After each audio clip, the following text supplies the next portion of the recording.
Assalamualaikum warahmatullahi wabarakatuh. Perkenalkan, nama saya Maisari. Sekarang saya akan mengerjakan soal UTS. Soal yang pertama yaitu pengujian statis deskriptif pada data deskriptif di dalam SPSS. Kita klik dulu SPSS-nya. Cara yang pertama yaitu kita impor dulu datanya, klik file, open, klik data, pilih tipe datanya yaitu Excel, pilih datanya, klik open, klik OK. Datanya akan seperti ini. Klik data view. Karena jenis kelaminnya sudah diganti menjadi angka, langsung saja ke variabel view. Jenis kelaminnya kita kasih label yaitu 1 itu laki-laki,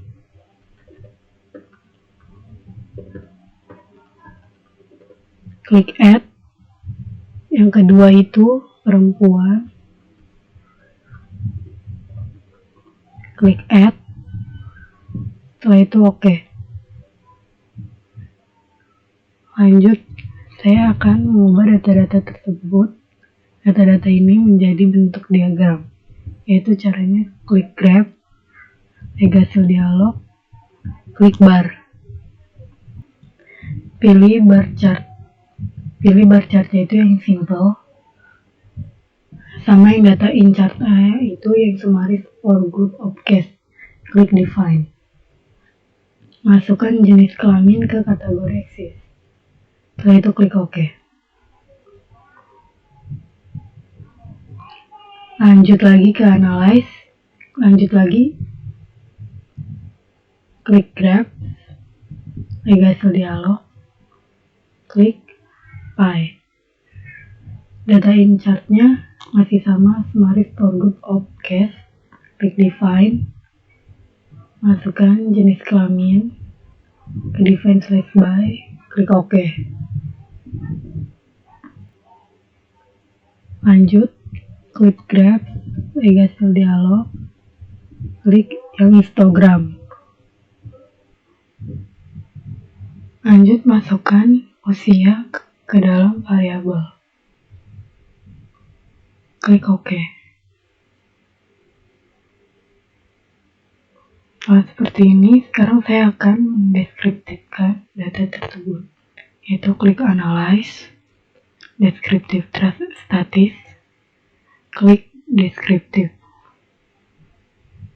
Masukkan jenis kelamin, usia, dan gaji.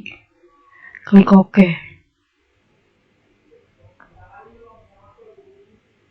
Lanjut lagi, klik analyze, deskriptif statis, frequency. Masukkan jenis kelamin, usia, dan gaji. Klik OK. Inputnya hasil input dari awal seperti ini, yaitu menjelaskan bahwa di data jenis kelamin ini laki-lakinya berjumlah 8, sedangkan yang perempuan berjumlah 7. Lanjut ke diagram pie, yaitu menunjukkan jenis kelamin laki-laki berwarna biru dan jenis kelamin perempuan berwarna hijau, yang menunjukkan laki-laki lebih banyak dibandingkan perempuan jumlahnya. Lanjut lagi ke diagram histogram, yaitu meannya 31,27, standar deviasinya 5,934, dan jumlahnya itu 15. Lanjut,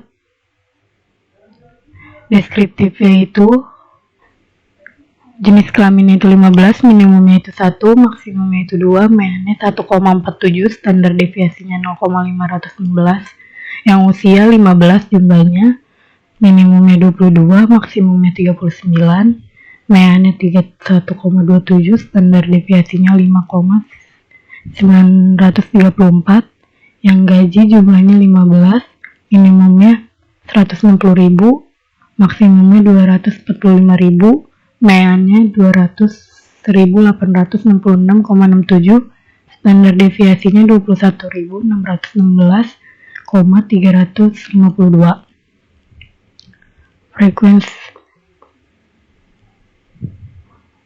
Frekuensinya yaitu valid karena jenis kelamin, usia, dan gajinya itu berjumlah 15. Frekuensi tabelnya di jenis kelamin, laki-laki frekuensinya 8, frekuensinya 53,3, valid frekuensinya 53,3, kumulatif frekuensinya 53,3. Yang perempuan frekuensinya 7, frekuensinya 46,7, valid frekuensinya 46,7, kumulatif frekuensinya 100,0. Lanjut ke usia, yaitu usia paling minimumnya itu 22, frekuensinya itu 2, frekuensinya itu 13,3, valid frekuensinya 13,3, kumulatif frekuensinya 13,3. Usia maksimumnya itu 39, frekuensinya 1, frekuensinya 6,7, valid frekuensinya 6,7, kumulatif frekuensinya 100,0. Lanjut ke gaji. Gaji minimumnya 160, frekuensinya 1, frekuensinya 6,7, valid frekuensinya 6,7, kumulatif frekuensinya 6,7. Ini gaji maksimumnya 245.000, frekuensinya 1, frekuensinya 6,7, valid frekuensinya 6,7, kumulatif frekuensinya 100,0.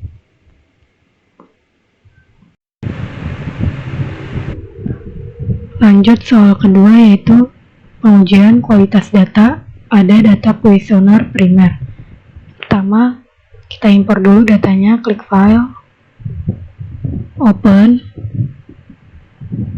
klik data, pilih datanya, tipe datanya itu Excel, pilih datanya, klik open, klik OK. Datanya akan seperti ini. Pertama, kita ubah dulu gender dan kelasnya menjadi bentuk angka. Caranya klik transform, pilih record into same variable, pilih gender, masukkan ke variable, klik hold and value. Tik yang pertama yaitu laki-laki, value-nya itu 1, klik add. Yang kedua itu perempuan, value-nya 2, klik add, klik continue, klik OK. Lanjut ke yang kelas, klik transform, record into same variable, gendernya kita ganti menjadi kelas, klik alt and use values. Yang tadi kita remove dulu. Lanjut, pertama akuntansi A, value-nya 1, klik add. Akuntansi B, value-nya 2, klik add. Dan akuntansi C, value-nya 3, klik add, klik continue, klik OK. Setelah berubah menjadi angka, kita klik variable view, tipenya kita ganti menjadi numerik.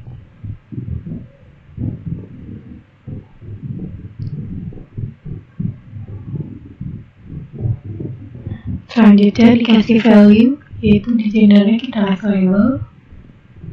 1 itu perempuan, laki-laki, klik add. 2 itu perempuan,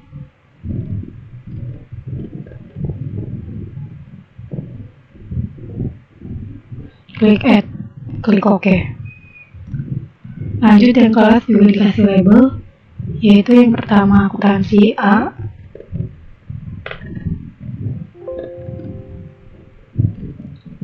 klik add.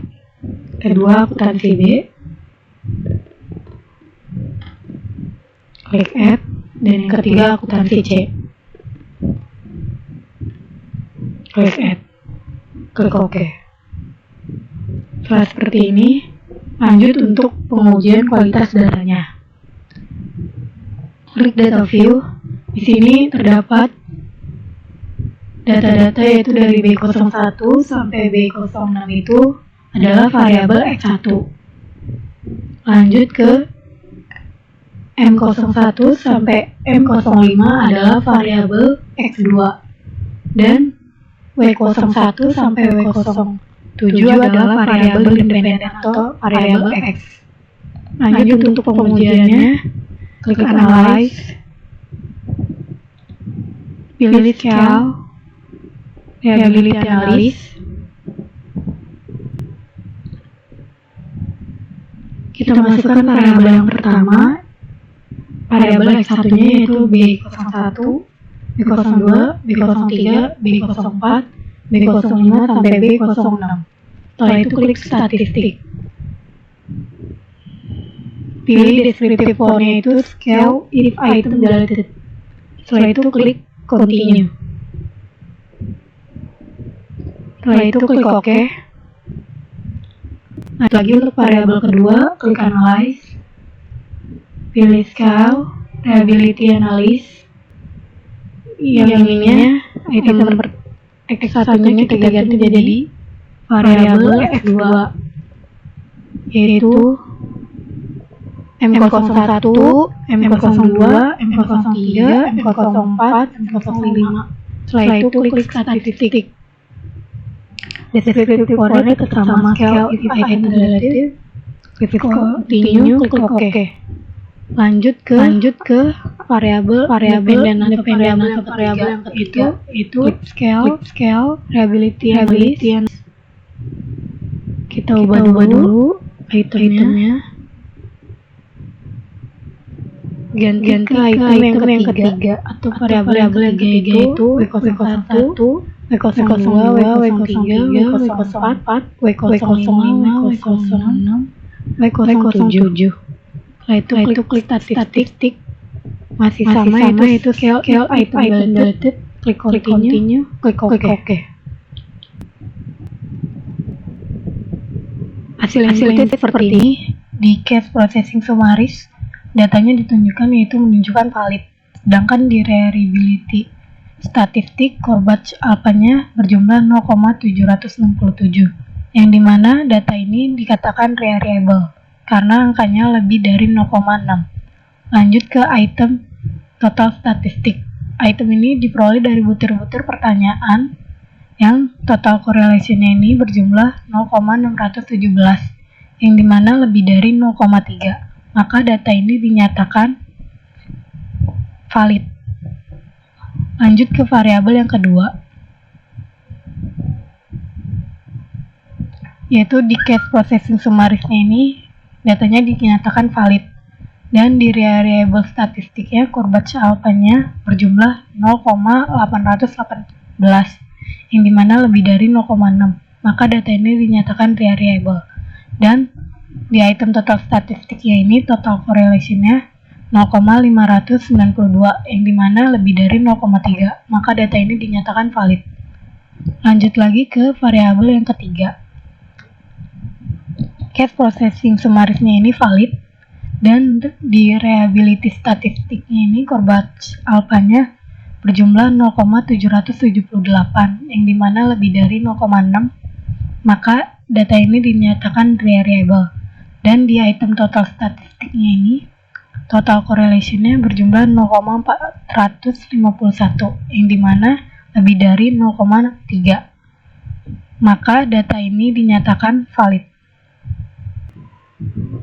Lanjut untuk pengujian yang ketiga, yaitu pengujian asumsi klasik data primer, uji normalitas pada data kuesioner primer. Di sini saya masih memakai data input soal yang kedua. Lanjut aja untuk melakukan pengujiannya. Yang pertama, di total B-nya ini kita kasih label yaitu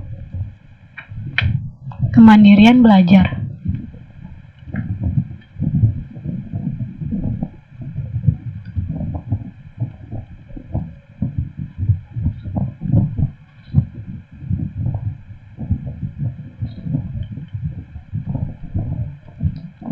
di total M-nya ini kita kasih label motivasi berprestasi.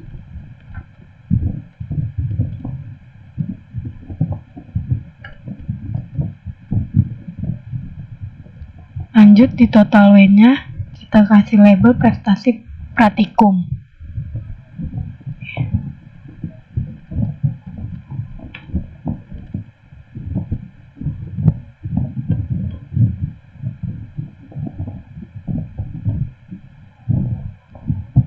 Langsung untuk pengujian datanya, klik analyze, pilih yang regression, pilih linear, masukkan ke dependent prestasi praktikum, kemandirian di independen, dan motivasi berprestasi di independen. Setelah itu klik plot. Standar Z-nya ini histogram dan normal probability-nya kita checklist karena kita ingin ngecek data ini normal atau tidak. Setelah itu klik save, pilih di residualnya ini, pilih yang unstandard. Setelah itu klik continue. Data itu untuk mengecek akan terinput sendiri untuk pengujian One Simple KS. Setelah itu klik OK.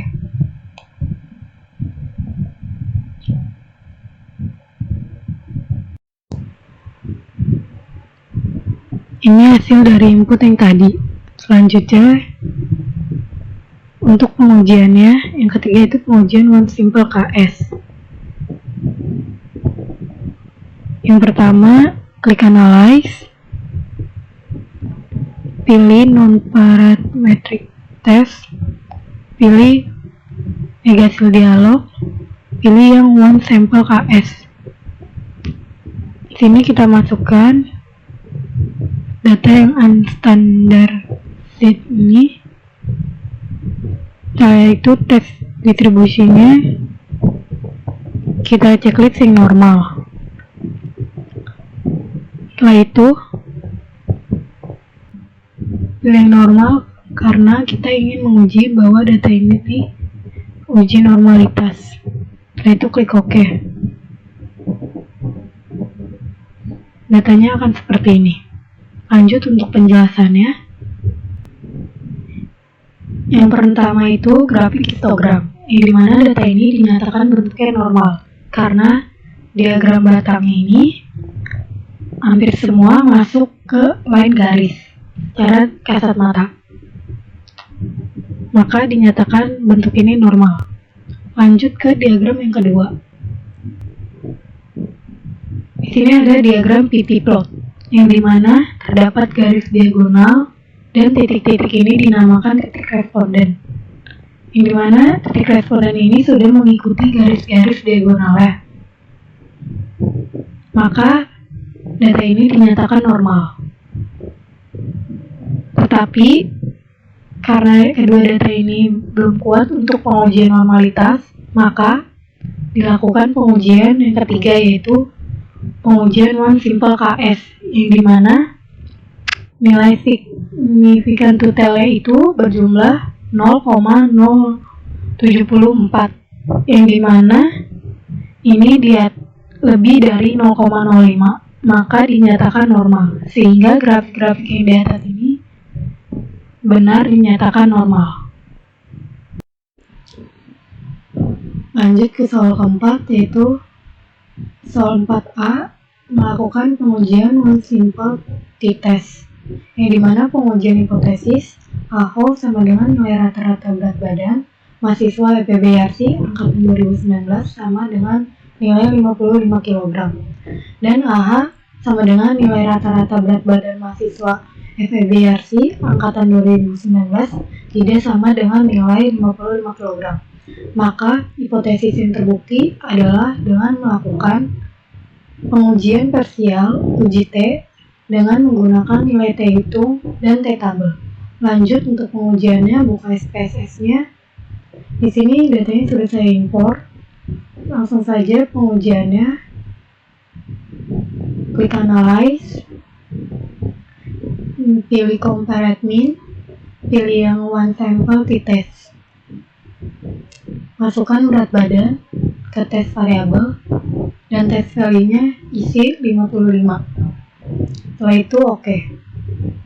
Inputnya akan seperti ini, yaitu penjelasannya di one sample statistiknya ini berat badannya berjumlah 10 orang, dimana sampelnya ada 10, meannya 59,00, standar deviasinya 7,379, dan standar error mean-nya 2,333. Dan di tabel one simple test ini T-nya itu T hitungnya itu 1,714 dan DF-nya ini 9, signifikan totalnya ini 0,121, mean difference-nya 4,000, lower-nya min 1,28, dan upper-nya 9,28. Untuk pengujiannya yaitu sini datanya dilihat. Untuk mengambil putusannya, nilai signifikan total ini berjumlah 0,121, yang dimana lebih dari 0,05, maka AHO diterima dan H ditolak. Dan meannya ini 59. Ini masih sama dengan 55, tidak jauh dari 55, maka dinyatakan sama. Lanjut untuk pengujian T-tabel ya. Pengujian T-tabel yaitu alfa dibagi 2 titik koma DF, yang dimana ketentuan yang awalnya itu 0,05 dibagi 2 menjadi 0,25 dan DF-nya itu 9. Langsung saja di baris 9 kolom 0,025, yaitu dapat T-tabelnya 2,26216, yang dimana T-tabel lebih besar dibandingkan T hitung yang berjumlah 1,714, sehingga dinyatakan bahwa AHO diterima dan A ditolak untuk keputusannya. Lanjut soal yang B, yaitu melakukan pengujian two simple t-test independent t-test. Pengujian hipotesis AHO sama dengan kedua kelompok memiliki rata-rata hasil belajar yang sama antara kelompok 1 kelas A dan kelompok 2 kelas B.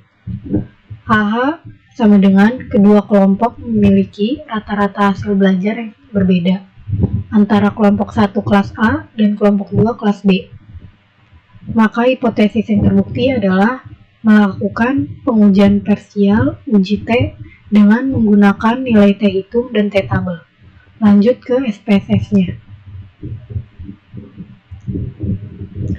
Ini datanya sudah saya import terlebih dahulu dan sudah ditransform sehingga tipenya sudah berganti menjadi numerik dan sudah dikasih label terlebih dahulu.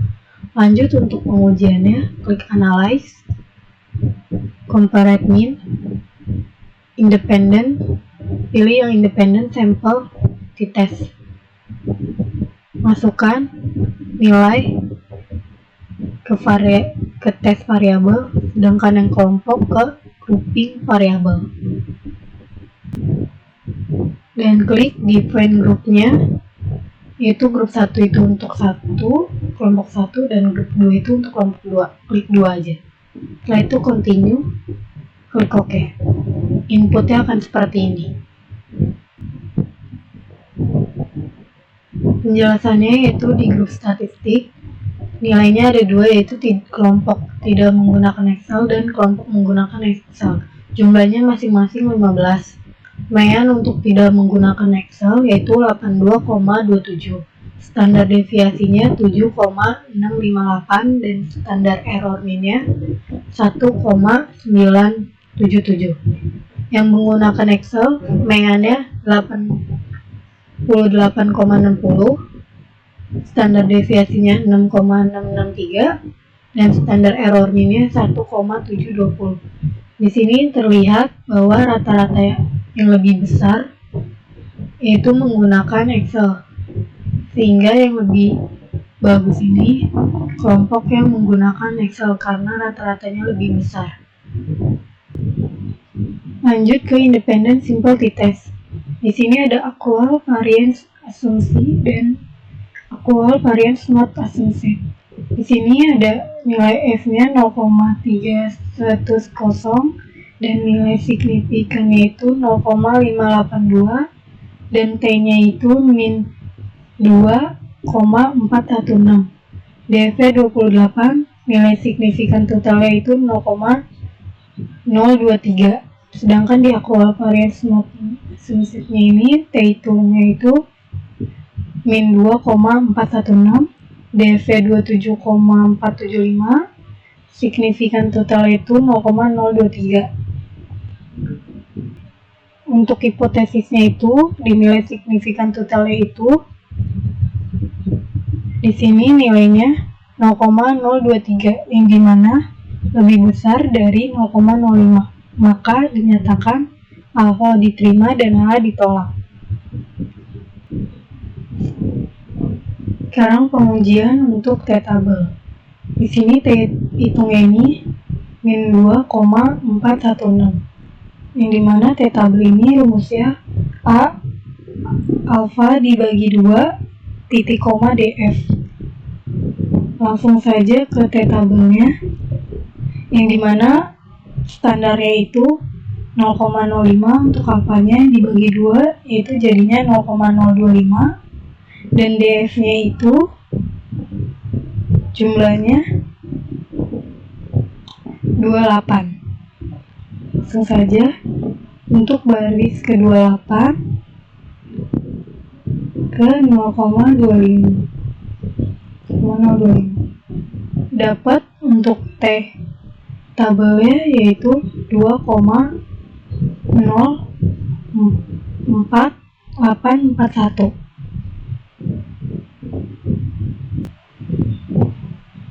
Di sini menunjukkan bahwa T hitung ini lebih kecil dari T tabel.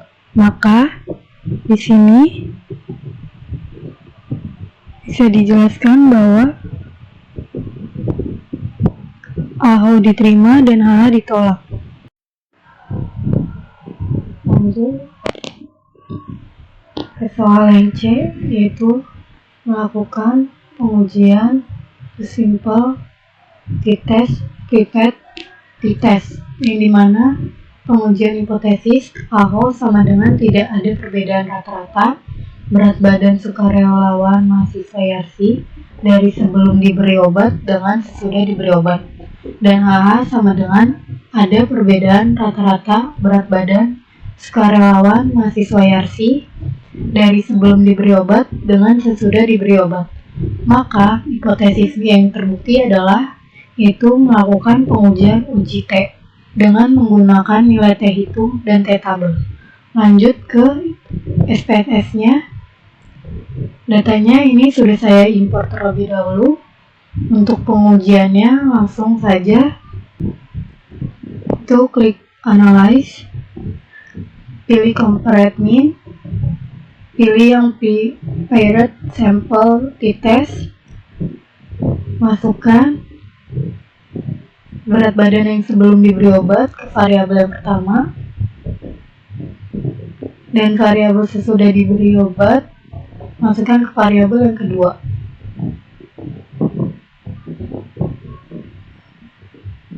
Setelah itu klik OK.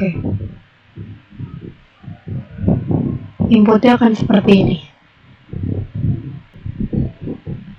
Sini ada tabel paired sample statistik yang dimana ada berat badan sebelum diberi obat, meannya itu 66,81, jumlahnya itu ada 16 sampel, standar deviasinya itu 6,656 dan standar error mean itu 1,664.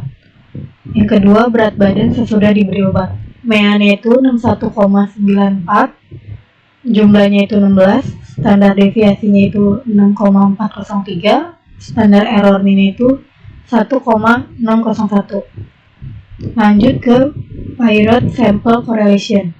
Di berat badan sebelum diberi obat, jumlahnya 16, correlation-nya 0,899, signifikannya 0,000. Berat badan sebelum dan sesudah diberi obat. Lanjut ke pirate sample test, yang dimana berat badan sebelum dan sesudah diberi obat yaitu MEA-nya itu 4,875, standar deviasinya 2,941, standar error mean-nya 0,735, lower-nya 3,308, upper-nya itu 6,442, T hitungnya itu 6,630, DV itu 15, dan standar dan signifikan total itu 0,000. Karena nilai signifikan totalnya itu berjumlah 0,000, yang dimana kurang dari 0,05, maka keputusannya itu HO ditolak dan HH diterima. Lanjut untuk pengujian T-nya. Table yang dimana standarnya itu 0,05. Untuk rumus T-table itu alfa dibagi 2 titik koma DF, yaitu 0,05 dibagi 2 menjadi 0,25, dan DF-nya kita bisa lihat terlebih dahulu, DV itu 15. Langsung untuk pengujiannya, di 15, baris ke-15, ke kolom 0,025, yang dimana terdapat nilai T-table itu 2,13145. Balik lagi ke SPSS-nya. Di sini T hitungnya ini lebih besar dibandingkan T-table. Maka keputusannya HO ditolak dan HH diterima. Lanjut untuk soal 4 yang D, yaitu pengujian ANOVA satu arah atau one way ANOVA, yaitu pengujian hipotesis HO sama dengan rata-rata tekanan darah orang peminum obat X, obat Y, dan obat Z adalah sama, dan HH rata-rata tekanan darah orang peminum obat X, obat Y, dan obat Z tidak sama. Maka hipotesis yang terbukti adalah melakukan pengujian simultan uji F dengan menggunakan nilai F hitung dan F tabel. Maka hipotesisnya yang terbukti adalah, langsung saja ke SPSS-nya. Ini sudah di SPSS-nya. Di sini datanya sudah saya import. Data view-nya, kelompok pasien. Ini sudah saya transform dan tipe ini sudah diganti menjadi numerik. Values-nya juga sudah ditambahkan. Langsung saja ke pengujiannya, yaitu klik analyze. Pilih compare mean. Pilih yang one way ANOVA. Masukkan tekanan darah ke dependent list dan kelompok pasien ke faktor. Setelah itu klik option. Di statistiknya ini kita pilih yang deskriptif karena kita ingin menguji sampel deskriptif, dan checklist juga yang homogeneity of variance test. Setelah itu klik continue. Setelah itu klik post hoc.